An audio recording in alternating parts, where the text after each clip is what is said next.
Hello नमस्ते दोस्तों। आज एक नई कहानी लेके आई हूँ। सब भले के लिए होता है, कहते हैं ना, जो भी होता है अच्छे के लिए होता है। उसी पर कहानी है। चलिए कहानी स्टार्ट करते हैं। किसी समय एक राजा अपने एक राज दरबारी के साथ शिकार करने के लिए जंगल में गया हुआ था। शिकार खेलते समय राजा की एक उंगली कट जाती है। साथी दरबारी ने उस पर सहानुभूति व्यक्त करते हुए कहा, ईश्वर जो करता है सब भले के लिए ही करता है। इतना सुनते ही राजा क्रोध के मारे आग बबूला हो गए और जो राज दरबारी थे उनको तुरंत राजमहल छोड़कर घर लौट जाने के लिए कह दिया। अब राजा अकेले ही शिकार खेलते हुए एक घनघोर जंगल में पहुंच गए। वहां दूसरे राज्य के कुछ लोग थे।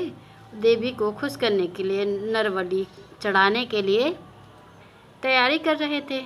इसके लिए उन्हें एक नर यानी कि एक पुरुष की ज़रूरत थी। राजा को जब उन्होंने देखा तो पकड़ लिया, पर ज्यों ही उसकी बलि चढ़ाने के लिए वे आगे बढ़े तो उसकी नज़र राजा की कटी हुई उंगली पर गई।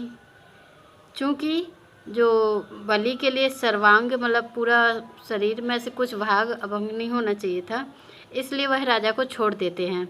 राजा प्रसन्न होकर राजमहल लौट जाते हैं और निकलते हुए राज दरबारी को बुलाया। अपने कहे पर माफ़ी मांगी राजा ने कि उसको पश्चाताप हो रहा था, लेकिन राजा यह पूछना ना भूला कि मेरी उंगली कट जाने से तो मैं बच गया, परंतु जो तुम्हारे साथ बुरा व्यवहार किया उससे मुझे क्या फ़ायदा हुआ। राज दरबारी ने ब्रह्मतापूर्वक उत्तर दिया, महाराज, आप मुझे लौटने के लिए नहीं कहते तो मैं आपके साथ होता।